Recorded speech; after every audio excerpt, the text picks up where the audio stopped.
네, 다시 시작하겠습니다. 네 번째 시간이죠. 근묘화실이란 사주의 네 기둥인 연주, 월주, 일주, 시주를 말을 합니다. 사주라고 하는 글씨 자체가 네 기둥이란 뜻이 있다고 했었죠. 넉사자의 기둥주자입니다. 그걸 기둥에서 연주라고 하는 기둥, 월주라고 하는 기둥, 일주라고 하는 기둥, 그 다음에 시주라고 하는 기둥, 이렇게 총 4개로 나누어 볼 수 있습니다. 이렇게 표에 나와 있다시피 경자라고 하는 것은 올해 2020년에 해년의 운이 경자년의 운입니다. 그 다음에 월이라고 하는 것은 물론 이렇게 12개의 월이 있습니다만은 경진월이라고 표현을 하고요. 그 다음에 일주는 태어난 날을 말을 하지요. 경인일주를 말을 합니다. 시는 역시 시주는 개미라고 하는 시를 말을 합니다. 그래서 연주, 월주, 일주, 시주 이 네 기둥이 근묘화실이라고 하는 뿌리와 싹과 꽃과 열매를 말을 하는 겁니다. 그래서 연주는 뿌리가 되고 제일 처음에 연이라고 하는 것 태어난 연도부터 먼저 시작이죠. 그러니까 뿌리가 되고 뿌리가 있어야 만물이 생함을 받습니다. 처음에 경자라고 하는 것 자체가 나한테 시작을 말을 합니다. 그 뿌리의 역할을 하면서 그 뿌리로 인해서 새싹이 그래야 새싹이 나오는데 월주는 연을 기준으로 따르게 됩니다. 그래서 경자년이라고 하는 걸 기준으로 따져서 진월이라고 하는 것도 생기고 경진이라고 하는 거에 천간에 경이라고 하는 글씨도 연을 기준으로 따르게 됩니다. 그래서 연월일시는 경자부터 그 다음에 꽃은 새싹이 나지 않는다면 필수 없으니 싹을 밟거나 뜨겁거나 바짝 마르거나 물속에 잠겨 있으면 꽃을 피우지 못한다. 적당한 수분, 비옥한 토양, 충분한 일조량이 있어야 훌륭한 꽃을 피울 수 있다. 열매는 꽃이 피어야 얻을 수 있다. 좋은 결실을 얻으려면 꽃이 피는 재반 여건이 잘 맞아야 하고 음양이 있어 암수 수정이 잘 되어야 한다. 연이라고 하는 것이 뿌리라고 했었죠. 연이 뿌리입니다. 근데 뿌리라고 하는 것 자체가 어떤 눈으로 보이지는 않습니다. 근데 연에서 월로 오게 되면서부터 싹이 납니다. 그래서 월에 와서는 싹이 나기 때문에 그게 어떤 내 눈으로 보이게 되고요.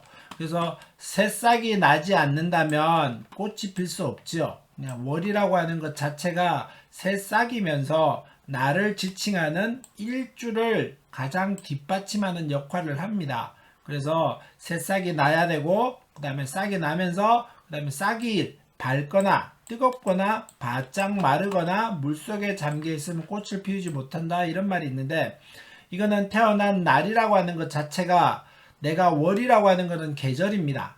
월주는 절기고 계절을 말을 하는데 태어난 날에 봄에 태어났느냐 겨울에 태어났느냐 가을에 태어났느냐 겨울에 태어났느냐를 보고 나서 그 두 개의 조화로움을 말을 하는 겁니다. 그래서 싹을 밟거나 이렇게 어떤 충을 받는다든가 극을 받는 걸 말을 하죠. 너무 심하게 막 충을 받거나 너무 심하게 극을 받으면은 내 싹이 제대로 자라 올라가지 못합니다. 뜨겁거나 바짝 마르거나 이것도 마찬가지입니다. 너무 열기가 뜨거운 사막 정도 수준이 되어버리면은 역시 꽃이 자라지 필수 없습니다. 바짝 마른다는 의미도 흙은 있지만은 그 물기가 없어서 나무는 물을 빨아 올려서 성장을 하게 되는데 바짝 마른다는 의미는 사주 자체에 물기가 너무 없다가 보면은 그 나무가 크게 성장해서 올라가지 못하지요. 또 그와 반대로 물이 너무 많으면 적당한 물과 적당한 햇볕이 있어야 나무가 잘 자라 올라가게 되는데 꽃이 피게 되는데 물이 너무 많으면 역시 꽃을 피우지 못하는 겁니다. 그래서 이 뜨겁거나 마르거나 또 싹을 밟거나 물속에 잠겨 있으면 꽃을 피우지 못한다. 적당한 수분, 비옥한 토양, 충분한 일조량이 있어야 훌륭한 꽃을 피울 수 있습니다. 사주가 오행이 적당히 균형이 맞아야 되고 물이 있으면은 뜨거운 불이라고 하는 기세도 있어야 되고 또 물이 흘러가려고 할 때는 나무가 그 물을 빨아 올려줘야 되고 그래서 오행이라고 하는 것 자체는 수레바퀴처럼 5개의 수레바퀴가 모여서 굴러가게 됩니다. 근데 오행이 하나가 부족하다든가 하나가 너무 많아서 삐져나오게 되면은 바퀴가 잘 굴러가지 못하게 되는 겁니다. 그래서 오행이 편중되었다라고 말을 하는데, 그 오행이 편중될 때는 훌륭한 꽃을 피우기가 어렵다. 그러니까 꽃을 피울 수는 있습니다. 근데 훌륭한 꽃이라고 하는 것 자체는 모든 사람이 좋아하거나 여러 곳에 있거나 많은 곳에서 쉽게 찾아볼 수 있는 필요로 하는 꽃이어야 되는데, 그렇지 않은 꽃들도 있는 거죠. 한겨울에 핀다라든가 때로는 사막에만 있다라든가 뭐 이런 어떤 제한적인 조건 하에서만 꽃을 피우는 것들이 오행이 편중되었었을 때 꽃이 피어나는 것들을 말을 하는 겁니다. 그래서 열매는 꽃이 피어야 얻을 수 있습니다. 좋은 결실을 얻으려면 꽃이 피는 제반 여건이 잘 맞아야 하고 음양이 있어 암수 수정이 잘 되어야 합니다. 이것도 마찬가지입니다. 열매라고 하는 것은 꽃이 핀 다음에 거기에서 열매가 생기는 겁니다. 그래서 좋은 결실을 얻으려고 하면은 꽃이 피려고 하는 온도, 때로는 가지치기라든가 땅이 적당히 촉촉하게 있으면서 바람도 불어주면서 이러저러한 여건이 잘 맞아야 좀 살아가는데, 이걸 일생으로 비교하자면은 살아가는데 여러 가지 변화무쌍한 어떤 주변의 영향들이 있긴 하겠습니다만은 그 여건들을 변화들을 잘 적응하면서 이겨져 나가는 힘을 얻게 되는 겁니다. 근데 음양이 편중이 되어 있거나 오행이 편중이 되어 있으면은 한쪽의 기세가 너무 강망하다가 보면은 다른 것들이 죽어가게 되는 겁니다.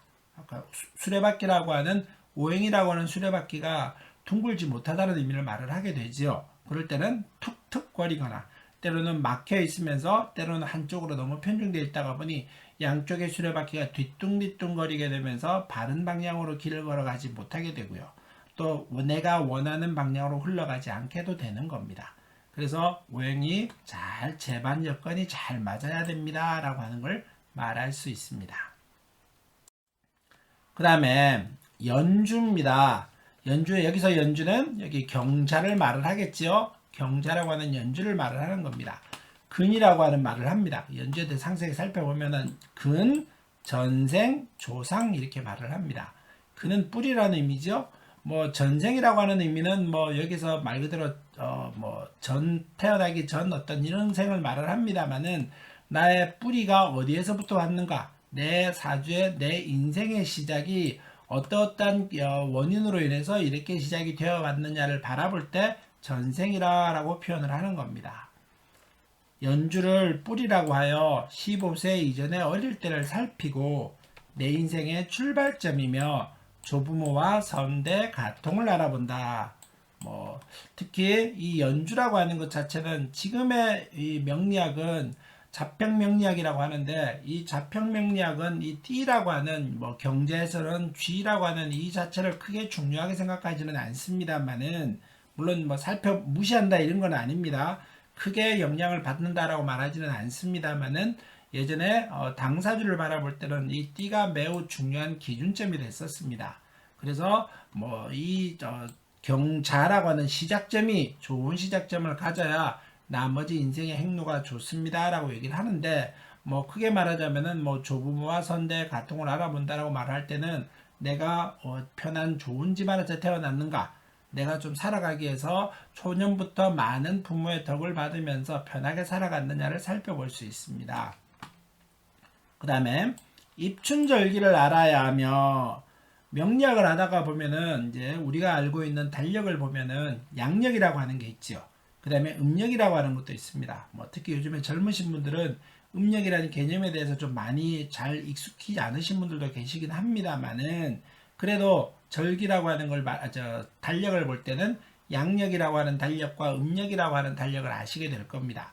근데 이제 명리학을 할 때는 계절력이라고 하는 걸 먼저 아셔야 됩니다. 명리학은 음력이 기준도 아니고요, 양력이 기준도 아닙니다. 절기라고 하는 계절력이다라고 하는 걸 기준으로 따지게 되는 겁니다. 그러니까 양력에 1월 1일도 있고 음력에 1월 1일도 있습니다만은 이 두 개 1월 1일이 1년의 시작이라고 말하지 않습니다. 명리학 입장에서는 1년의 시작은 입춘이다라고 하는 절기가 1년의 시작입니다. 대개 입춘은 양력으로 2월 한 4일 정도, 4일, 5일 정도 이럴 무렵에 들어옵니다. 꼭 그런 건 아니지만은 그래서 입춘이라고 하는 절기가 지나기 전에는 올해 같은 경우는 경자년입니다만은 입춘이라고 하는 절기가 지나가기 전에는 그 올해 경자라고 하는 쥐띠에 자라고 하는 글씨를 쓸 수는 없습니다. 그래서 입춘이라고 하는 절기를 꼭 살펴야 됩니다. 그러니까 양력으로 한 2월 4일 내지 5일에 이렇게 생일이 들어있는 사람이라든가 뭐 때로는 2월 뭐 1월 하순부터 2월 초순 정도까지 생일이 있는 사람들은 입춘이라고 하는 절기가 언제가 들어있는가를 보고 내가 입춘이 지나고 태어났는가 지나지 않아서 태어났는가를 꼭 살펴야 됩니다. 그래야지 쥐띠가 되거나 입춘이 지났으면은 쥐띠가 되고 입춘이 안 지났으면은 작년인 돼지띠가 되는 겁니다.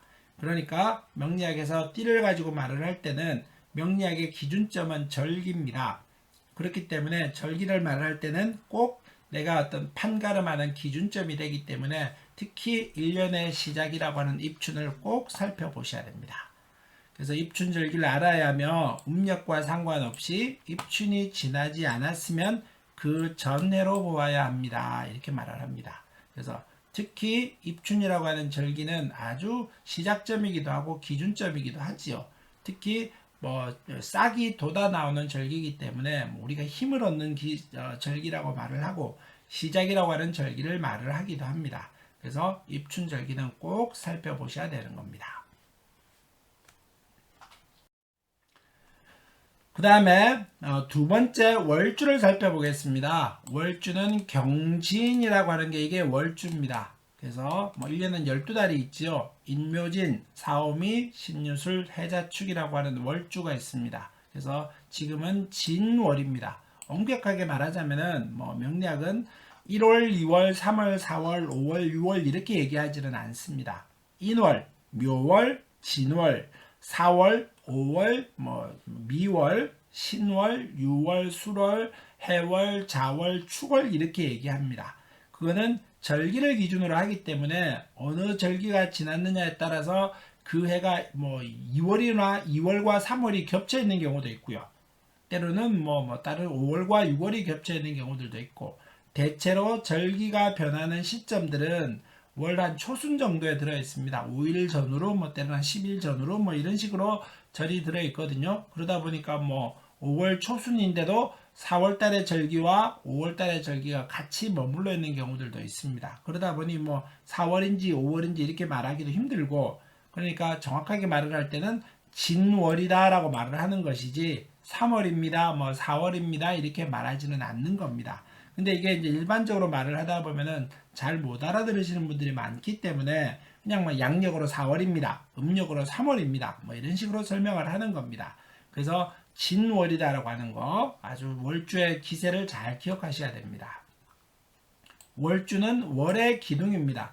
인덕이고요. 싹이라고 묘는 싹입니다. 과거를 말을 하게 되고 부모를 말을 합니다. 그래서 이 월주라고 하는 것은 절기를 말을 하지요. 뒤에 따로 좀 더 추가로 설명하겠습니다만은 명리학에서는 절기를 아주 중요시 생각합니다. 그래서 봄에 태어났느냐, 여름에 태어났느냐, 가을에 태어났느냐, 겨울에 태어났느냐에 따라서 그 크게 덕이라고 하는 거와 사이즈의 어떤 내 역할들을 살피게 되는 겁니다. 그래서 월은 가장 이 8글자 중에서 각자의 1111이라고 하는 힘을 가지는 것도 됩니다만은 명리학에서 월지라고 하는 절기는 좀 더 강한 힘을 가지게 됩니다. 그래서 이 강한 힘도 나중에 강약을 판별할 때는 기준점이 아주 큰 역할을 하게 되니까 잘 살펴서 설명하도록 하겠습니다. 월주를 싹이라고 하며 15세에서 30세까지를 살피고 부모, 형제, 가문을 알아봅니다. 월주는 싹입니다. 그래서 각 계절의 월령법에 따라 판단하여야 합니다. 그래서 입춘이 지나면은 인월, 뭐 다른 절기들 입하가 지나면은 4월, 뭐 입추가 지나면은 뭐 신월, 입동이 지나면은 해월 이렇게 절기에 따라서 그 월주의 기준들이 달라집니다. 그렇기 때문에 이 월령법이라고 하는 것들도 절기라고 하는 것들도 이걸 잘 살펴서 기억하셔야 됩니다. 이 월주가 아까 했듯이 가장 큰 힘을 발휘하고 가장 큰 역할을 담당하기 때문에 어느 절기에 태어났느냐 이게 가장 중요하게 힘을 발휘합니다 라고 잊어버리시면 안 되겠습니다. 그 다음에 일주입니다. 이제 이게 가장 기준점이 되는 거죠. 일주는 여기서는 경인일입니다. 내가 태어난 날을 말을 하는 겁니다. 일주라고 하는 말은 노력이란 뜻이고요. 꽃이란 뜻이고 현재를 말을 하면서 부부라고 하는 것입니다. 부부라는 의미입니다. 일주를 꽃이라고 하여 본인과 가정을 판단합니다. 일주로서 가정생활, 부부관계를 알아보고 30에서 45세까지의 상황을 알아봅니다. 일지는 남자는 처, 여자는 남편과의 관계를 봅니다. 다른 7자를 비교하여 운명을 감정합니다. 그래서 연은 조상이라 그랬었죠. 그 다음에 월은 부모라고 얘기했었습니다. 일은 나 현재입니다. 나 자신이란 말이고요. 부부를 말을 합니다. 보통 한 30세가 되면은 뭐 결혼을 해서 독립을 했다라고 말을 하는데, 그래서 일주는 나를 말을 하는데, 이 일주의 천간, 여기서로 따지면 경이라고 표현을 하지요. 위에 있는 네 글씨는 천간이다 라고 얘기했었습니다. 밑에 있는 네 글씨는 지지다 라고 말을 했고요. 그래서 위에 있는 네 글자 중에 태어난 날의 천간은, 여기서는 경입니다만은 경은 자기 자신을 말을 합니다. 그래서 보통 한 30세 전후로 해서 뭐 결혼을 해서 독립을 하게 되는데, 그럴 때는 뭐 부모님과는 한 30년 살았겠지만은 일지 자리는 배우자 자리입니다. 뭐 글씨대로만 따지자면은 배우자는 나와 한 50년, 뭐 때로는 요즘 같을 때 뭐 100세 시대 이러면은 뭐 70년, 80년을 같이 살아갈 수 있는 존재가 나와 배우자지요. 그러니까 나한테 그만큼 영향을 크게 미친다는 뜻입니다. 그래서 일이라고 하는 경인이라고 하는 일주는 나를 나타내는 가장 큰 글씨입니다. 그래서 뭐 가정생활, 부부관계를 보고요. 본인과 과정을 판단하고 현재 내가 어떤 상황이냐, 내가 어떻게 꽃을 피워서 내가 어떻게 살아가고 있느냐를 나타내는 겁니다. 그래서 일지 자리는 여기서는 경인인데 인이 일지라고 했었죠. 그래서 일지 자리는 배우자 자리입니다. 남자는 처라고 말을 하고 여자는 남편을 말을 합니다. 근데 이 일지 자리가 나한테 덕이 되는 글씨가 있으면은 배우자의 덕을 바라보는 거고요. 일지 자리가 나한테 덕이 되는 글씨가 아닐 때는 배우자 인연이 별로 나를 책임지는 배우자는 아닙니다 라고 말을 합니다. 그래서 우리가 명리학에서는 아주 단순하게 설명을 합니다. 정이냐 덕이냐를 따졌었을 때 서로 부부간의 사이가 좋으냐, 부부간에 덕이 있느냐, 때로는 부모와 자식 간의 사이가 좋느냐, 부모와 자식 간의 덕이 있느냐, 때로는 친구와 서로 사이가 좋으냐, 정이 있느냐, 때로는 친구와 서로 사이가 덕이 있느냐를 따지게 되는데, 정은 말 그대로 감정입니다. 그러니까 너와 나의 감정이 일치하고 생각이 일치하고 뜻이 일치합니다 라고 말을 하는 것은 서로 감정이란 표현이고요. 덕이라고 하는 말은 아주 단순하게 설명합니다. 돈이라고 표현을 합니다. 그래서 명리학에서는 정이냐 덕이냐를 따졌었을 때는 정은 따지지 않습니다. 덕만 따집니다. 덕이라고 하는 말은 단순하게 아까 돈이라고 얘기했었죠. 이 사람이 나한테 얼마나 금전적으로, 때로는 단순히 돈보다는 내가 살아갈 수 있게 책임져 줄 수 있는가, 먹고 사는 거에서부터 내를 보호해주는 역할까지, 이런 남편이라고 하는 배우자로 가는 사람이 나를 책임져주는 그런 역할들을 하는 것이 배우자인데, 덕인데, 그 덕이 있는 배우자가 나한테 있느냐 없느냐를 따졌었을 때 제일 먼저 살피는 것은 일지 자리를 살피는 겁니다. 그래서 일지 자리에 배우자를 나타내는 글씨가 있고, 때로는 일지 자리가 나한테 덕이 되는 글씨가 있었을 때는 배우자가 나한테 책임져주고 배우자가 나한테 힘이 되는 거기 때문에, 그래서 일지 자리가 좋은 글씨와 인연을 맺는 것이 좋습니다. 이건 내 맘대로 되는 건 아니지만은요. 그래서 일주가 중요합니다. 그래서 여기서는 이 경이라고 하는 나 자신과 인이라고 하는 것은 배우자 자리죠. 그래서 이 경이 나머지 7글자, 경이 개와, 경이 미와, 경이 경과, 경이 진과, 때로는 일에 있는 경이 연에 있는 경과, 일에 있는 경이 연지에 있는 자와, 이런 7글자와의 관계에서 상생상극을 보면서 이 사주 전체 틀의 흐름을 보는 겁니다. 그래서 이 조화로움이 뭐 꽃도 온도도 물도 뭐 기온도 열매도 잘 조화롭게 있으면은 무난한 삶을 살아갑니다라고 얘기합니다. 그래서 7글자를 비교하여 운명을 감정한다라고 할 때 일주라고 하는 이 경인에서 일주의 천간, 일간을 기준으로 나머지 7글자를 비교해서 사주를 판별합니다라고 얘기합니다. 그 다음에 시주지요. 이 개미라고 하는 것이 시주입니다. 시주는 은덕이라고 말을 하고요. 열매를 말을 하게 되고 미래, 말년, 자식을 봅니다. 시주를 열매라고 하고 말년을 알아보고 자손의 일을 알아봅니다. 시는 제왕의 자리라고 하여 상생조화를 이루면 부귀의 기운이 모여 말년에 크게 행복하게 살 수 있습니다. 그래서 초년부터 이렇게 내가 막 이러이러한 어떤 우여곡절과 열매와 노력을 한 다음에 노년에 와서 열매를 맺게 되는 겁니다. 그래서 뭐 비바람도 맞고 뭐 때로는 싹이 떨어지기도 하고 하면서 시에 와서 열매를 맺는 거지요. 그래서 나를 기준으로 여기 경인이라고 하는 게 나라고 했었죠. 일주자리입니다. 그래서 그게 이 경이라고 하는 것이 내 시에 어떤 미래가 펼쳐져 있을까. 때로는 내가 노년에 자식이라고 하는 것이 성장을 하게 되겠지요. 내가 뭐 70 이렇게 돼버리면은 그 자식이 나한테 어떻게 영향을 미치는가, 좋은 영향을 미치는가. 때로는 뭐 자식이 나한테 좀 크게 좋은 영향을 못 미치고, 때로는 내가 자식을 오랫동안 복양해야 되는가, 이런 것들도 이 시주 자리에 나와 있습니다. 그래서 시주를 열매라고 하고 말년을 알아보고 자손의 일을 알아봅니다. 시는 제왕의 자리라고 하여 상생조화를 이루면 부귀의 기운이 모여 말년에 크게 행복하게 살 수 있습니다.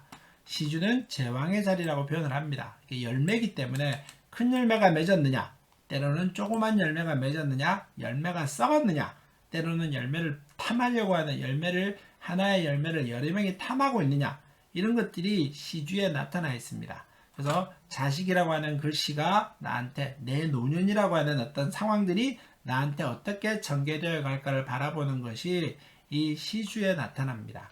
특히 요즘에는 뭐 어떤 수술을 해서 아이를 많이 낳는 경우들이 있기 때문에 시에 어떤 영향들이 좀 크게 나타나지요. 그래서 출산태기를 하는 것도 분명히 그 사주에 영향을 미친다라고 말씀드렸습니다. 그래서 뭐 수술할 때는 간혹 시를 잡다가 보면 뭐 밤에 잡아야 되는 경우들도 생깁니다. 뭐 밤 12시, 때로는 뭐 2시, 뭐 4시 이렇게 잡아야 되는 경우들이 생기는데, 이럴 때 뭐 가령 수술해야 되는 경우 의사랑 좀 친해놓거나 병원이랑 친해놔야 됩니다. 근데 그 사람들은 뭐 별로 개념은 없지요, 의사들은. 그러니까 밤에 해달라 그러면 안 해줍니다. 그러니까 평소에 뭐 진료를 다니면서 의사랑 좀 친해놓고 그 의사랑 사이좋게, 병원과 사이좋게 지내놔야 내가 어떤 태기를 했었을 때, 시를 잡았었을 때 이게 뭐 밤 12시 하십시오, 때로는 새벽 2시가 좋습니다, 이런 얘기를 했었는데 의사 그치가 못해주겠다라고 하면 뭐 답이 없는 겁니다. 그렇기 때문에 시가 아주 중요한 역할을 하는 것이니까, 그래서 시를 잘 살펴보셔야 됩니다.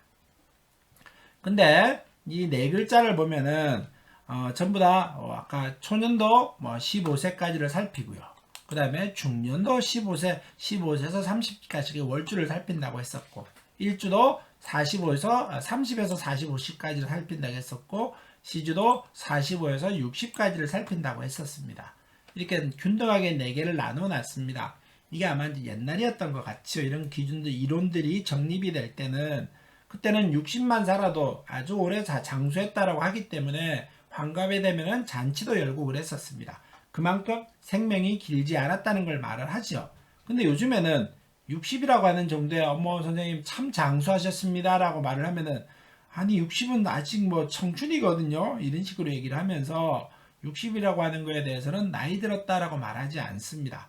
그러다 보면은 이게 15년 단위가 아니고 20년 단위로 끊으면은 20, 40, 60, 80대도 어머 선생님 80대는 참 장수하셨습니다 라고 말해도 뭐 80살이 장수입니까? 뭐 80살은 평균 수명이지요, 이렇게 얘기를 합니다. 그러면은 뭐 25년씩 해서 100살까지 갈까요? 25, 50, 75, 100, 100살까지 살으신 분한테 어머 선생님 참 장수하셨어요 그러면은 뭐 100살은 장수했다라고 말할 수 있습니다. 그래서 이걸 균등하게 나눠서 20년 때로는 25년으로 이렇게 나눠서 설명하면 참 좋은데, 현실은 그렇지는 않지요. 특히 초년이 길어지고 아무래도 이제 독립하는 시기가 늦어진다는 뜻의 의미를 말을 하는 겁니다. 초년이 길어지고 두 번째는 내가 어떤 활동하는 시기라든가 이런 것들이 짧아집니다. 그러고 나서 인생 이모작 이런 개념처럼 50세 이후에 60세 이후에 다른 또 하나의 다른 어떤 잡을 갖거나 다른 인생을 살아가거나 이런 것들을 말을 합니다. 그렇다가 보니 시주자리라고 하는 것이 특히 좀 더 중요한 역할들을 많이 합니다. 그래서 좋은 시를 타야 되고 좋은 시주를 타야 됩니다. 근데 뭐 이렇게 좀 얘기하다가 보면은 뭐 예를 들면 경자는 이제 자는 쥐니까 쥐가 한낮에 태어났으니까 뭐 별로 할 일이 없네. 뭐 쥐는 밤에 다녀야 되는데 뭐 이런 것들처럼 이렇게 설명하시는 분들도 계십니다. 미시가 이제 오후 뭐 14시 정도 되다 보니 한낮이라고 표현을 하는 거죠. 근데 이거는 쥐라고 하는 띠를 가지고 바라볼 때는 이렇게 얘기합니다. 기준점이 띠였기 때문에. 근데 지금은 이 자라고 하는 경자에서 띠를 가지고 말하지는 않고요. 일주라고 하는 경이라고 하는 것을 기준으로 따집니다. 그래서 경이라고 하는 것이 한낮에 태어나서 어떻게 구성이 되어 있는가 이런 걸 따지는 겁니다. 그래서 뭐 쥐띠가 뭐 한낮에 태어났으니까 뭐 할 일이 없다. 뭐 땡볕에 돌아다니지도 않고 뭐 맨날 놀고 있겠네. 이렇게까지 설명하는데 이거는 뭐 요즘의 명리학의 시대적인 흐름으로 따지면 맞지 않는 내용입니다. 또 재밌는 내용도 많죠. 학생들한테 상담을 하다가 보면은 학생들한테 얘기합니다. 너는 참 이제 좀 청년기에는 활동할 시기는 조금 어렵겠지만은 노년에 참 삶이 편안할 거야. 뭐 노년 한 50대 이후에 60대 이렇게 얘기하면은 학생들이 얘기합니다. 선생님 그때가 올까요? 저는 뭐 지금 힘들어 죽겠는데 50년 있다가는 50대 60대는 뭐 지금으로 따지면 30년 40년이 지나가야 되는데 그때가 올지 안 올지 전 잘 모르겠습니다. 지금 당장 내일이 걱정입니다 라고 말을 하는데 젊을 때는 힘이라도 있으니까 조금 어려움이 있더라도 뭐 때로는 주변 친구들과의 관계에서도 크게 뭐 차이가 나지 않습니다. 물론 뭐 좋은 학교 갔느냐 나쁜 학교 뭐 좋은 어떤 학교를 갔느냐에 따라서 친구들이 좀 달라지긴 하겠습니다만은 개인적으로 따지면 그것도 뭐 좋은 학교 갔다고 해서 뭐 가장 유명한 대학을 갔다고 해서 그 사람의 삶이 행복하지는 않거든요. 그러니까 젊었었을 때는 주변 친구들과 동료들과의 관계를 봤었을 때 내가 뭐 그렇게 처진다라가 이런 느낌을 보지는 못합니다. 근데 내가 60이 됐거나 때로는 70이 됐거나 이랬었을 때는 정말 주변에 있는 사람들을 바라볼 때는 많은 차이들을 느낍니다. 인생을 승승장구해서 크게 빌딩을 올린 사람들도 있고 인생을 살다가 빌딩을 올렸다가 바벨탑처럼 무너진 사람도 있고 아니면 빌딩 자체도 못 세우고 그냥 밑에서 그냥 계속 있다가 살아가는 사람들도 있죠. 그런 면으로 따지면은 역시 시라고 하는 것은 좋은 시를 타야 됩니다. 그래서 시를 잘 타십시오라고 말씀을 드립니다. 그래서 15년 이건 아니고요. 20년이라고 나누는 것도 뭐 적절해 보이지는 않고 25라고 나누는 것도 적절하지는 않습니다. 그래서 월이라고 하는 것의 역할이 좀 더 크게 되고 시라고 하는 것의 역할들이 좀 더 크게 될 거니까 아마 월과 시는 내가 좀 더 앞으로 계속 강조하겠습니다만은 좋은 월과 좋은 시를 타는 게 매우 좋습니다 라고 말씀드립니다.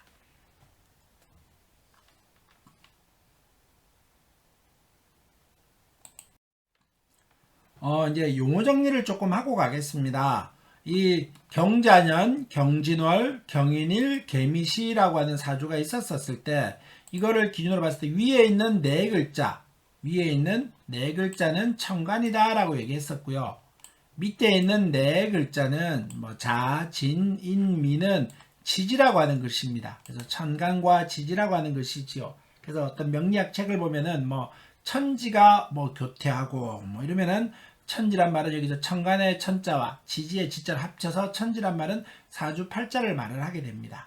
때로는 어떤 말이 이렇게 났죠. 간지가 서로 화합해야 되고 간지라고 하는 말도 똑같습니다. 천간과 지지의 간자와 지지의 지자를 합쳐서 간지라고 하는 말을 써놨습니다. 그럼 이 간지는 역시 8글자를 말을 하는 겁니다. 그래서 천간과 지지에서 천지라고 하는 말도 8글자, 간지라고 하는 말도 8글자 전부 다를 말한다는 거 잊지 마시고요. 특히 간과 지가 의미하는 것들, 그 다음에 그래서 그걸 살펴보겠습니다. 주라고 하는 말이 있지요. 사주라고 하는 말을 했었습니다. 사주는 연주, 월주, 일주, 시주 이 네 글자를 사주라고 기둥을 말을 합니다. 그 다음에 간이라고 하는 말은 위에 네 글자라고 했었죠. 지라고 하는 말은 밑에 네 글자입니다. 이제 그래서 우리가 사주하는 사람들끼리 막 얘기를 나누다가 보면은 뭐 이런 얘기를 많이 하면 너는 일간 일주가 어떻게 되냐라고 말을 합니다. 주라고 하는 말은 기둥이라고 했었죠. 그러면 두 글자가 말하는 겁니다. 그래서 일주라고 하는 말은 여기에서 주라고 하는 단어가 들어가니까 일이라고 하는 기둥입니다. 경인이라고 하는 게 일주가 되겠죠. 월주라고 하는 말은 경진이라고 하는 게 월주가 되고요. 경자는 연주가 됩니다. 그래서 일주가 뭐야? 라고 말하면 전 경인일주입니다. 라고 얘기합니다. 경인일주다. 그러면 이제 뭐 거기 한마디 더 붙이요. 경인일주가 진월에 태어나서 그럼 이 사람이 경인일주가 뭐 봄에 태어났구나. 봄에 태어났었으면은 뭐 봄은 또 재물이고 뭐 어떤 이렇게 추론해서 생각하게 되는 겁니다. 그래서 간이다라고 하는 말은 천간의 네 글자인데 일간이 뭔가요? 그러면은 일간이다라고 하는 말은 천간에 있는 간자입니다. 일이니까 천간에 있는 간. 그래서 경자라고 하는 걸 말을 하지요. 그래서 때로는 시간이 어떻게 돼? 그러면 시간은 여기서 시에서 개라고 하는 것이 시간이라고 하는 게 되는 겁니다. 그러면 월간은 경이 되겠죠. 당연히 월간, 연간은 경이 또 연간. 지라고 하는 글씨도 마찬가지입니다. 일지가 뭐야? 그러면은 경인입니다. 이 경인에서 인자가 지를 말을 하지요. 지는 지지니까. 그래서 월지는 뭔가? 라고 말하면 이게 진이라고 하는 글씨가 월지가 되는 겁니다. 그래서 뭐 물어보면 뭐 일주가 뭔가? 그러면 경인일주입니다. 그럼 월지가 뭐지? 그러면 진월입니다. 라고 말을 합니다. 그러면 경인일주에 진월에 태어난 사주가 시주는 뭐 개미입니다. 라고 얘기하죠. 그럼 시주니까. 이걸 가지고 듣는 사람 또 말하는 사람들도 사주를 추론해 가면서 그래 뭐 이렇게까지 뭐 생각을 해 가면서 기억을 하는 겁니다. 그러니까 주와 간과 지라고 하는 것을 꼭 기억하십시오. 주의 때 연주, 월주, 일주, 시주에 간은 천간이라고 하는 것이 일간이냐 월간이냐 시간이냐, 지는 월지냐 일지냐 시지냐, 이런 어떤 용어의 틀도 기억하고 계시면서 수업 시간 중에 계속 이런 얘기들이 나올 겁니다. 그러니까 나오니까 그런 내용들을 뭐 헷갈리지 마시고요. 뭐 중간중간 설명하겠습니다만은 처음에는 좀 설명합니다만 나중에 지나갈수록 이런 것까지 상세하게 설명할 만큼 시간은 없습니다. 그러니까 이 용어들에 대한 어떤 특징들을 꼭 기억하시기 바라겠습니다.